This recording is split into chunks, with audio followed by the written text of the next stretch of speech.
Welcome back to Mini Mayhem. I'm Fox, and the time has finally come. We finally have a release date and press release for the fourth and final, yes, it's confirmed now, final season of Star vs. the Forces of Evil.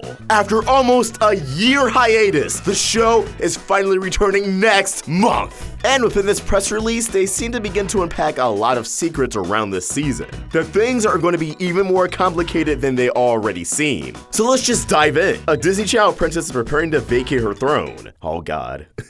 The animated series Star vs. the Forces of Evil will return for a fourth and final season next month. TV Line has learned exclusively. Star's farewell episodes begin with 2 back-to-back installments Sunday, March 10th at 8 a.m. on Disney Channel and Disney XD. Subsequent new episodes will air on Sundays on Disney Channel. So there you have it, Star's new airing date will be on Sundays. Although if you ask me, I think they should have put it on Mondays in prime time, but this is Disney Channel now, not Disney XD. And they seem as if they want their animations on weekends. Now, 8 a.m. is a little bit too early for me, especially because on Sundays I like to sleep in, so I'll more than likely either DVR this on PlayStation Vue or catch it on the Disney Channel app. If it's anything like they did for seasons 2 and 3, then perhaps we can catch these episodes the midnight they release. Either way, I hope this move to the main network will result in higher viewership. Final season or not, this show just deserves a stronger following. One stronger than it already has. We put our heart and soul into this final season, and can't wait to celebrate the exciting conclusion of the series for our fans, who have remained so loyal throughout this journey, says creator and executive producer Darren Nefsey. According to Disney Channel, Star's final season will pit her and Marco against unusual surprises, brought about by Muni's new ruler, Queen Eclipsa. Some of those surprises revolve around new characters, voiced by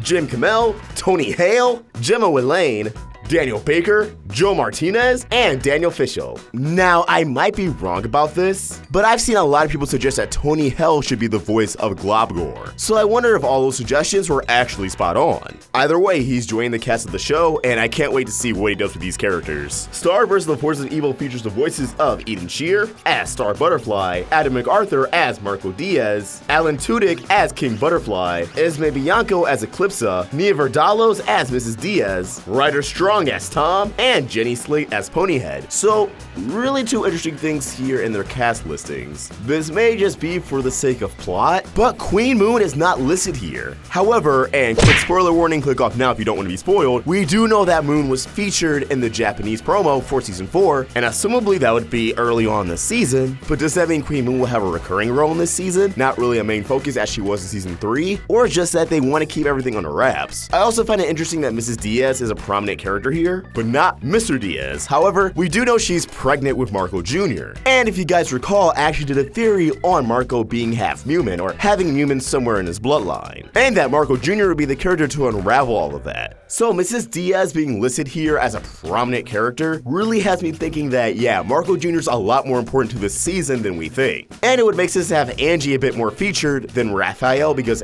Angie's the one who's pregnant. I also find it very interesting that Ludo is not listed here. In theory, he could be one of the surprises, but we did follow up with him on the later half of season 3, Ludo or Out Thou, so I don't know just how much of a big deal his return would be. And of course, they attached a press image. Let's just briefly run through what's going on here. From the left to right, we have Eclipsa, Star, and Marco. Clearly, they're in the Monster Temple in the room where Globgor is being held. Considering the smile on Eclipsa's face, and the intrigued expressions on both Star and Marco, I'm gonna go out on a limb here and suggest that they're simply staring at Globgor. Eclipsa relieved that she's finally reunited with them, but as he's still crystallized, Star and Marco are just staring, going, yeah, no, he's right there. That's pretty cool, I guess. I am just so excited to finally have Star back. Weekly episodes so we can drop the entire Star vs. Disney thing. I will say the Gallery Nucleus event is not part of this press release and it hasn't resurfaced. I'm not gonna go out and say, yeah, we had a movement and we got those executives at Disney to put Star weekly because maybe that was the plan.